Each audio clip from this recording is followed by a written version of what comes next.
লতি তো বেশ মাশাল্লাহ মোটাই হয়েছে নাকি? হ্যাঁ, তো কতখানি মাটিতে লাগানো আছে এটা? এটা 8 কাঠা। তো কীরকম কে হয় থাকে, মানে প্রতি হাটে হাটে কীরকম কতগুলানকে ওঠে? প্রতি হাটে লাল করতে পারিনি, কেবল আসে মানে একটু জায়গা দিই, তবে হাটরাই 1 মন করে হয়। ও, 1 মন এখন বাজার প্রায় 2 মন। সপ্তাহে 2 মন নাকি? হ্যাঁ, তো 2 মনে 6,000 টাকা আসে, হ্যাঁ, 3,000 টাকা মন।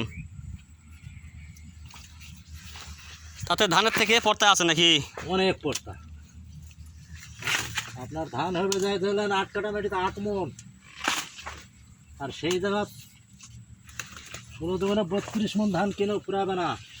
কতদিন পর্যন্ত হবে এটা? এটা হয় মাস 4 মাস।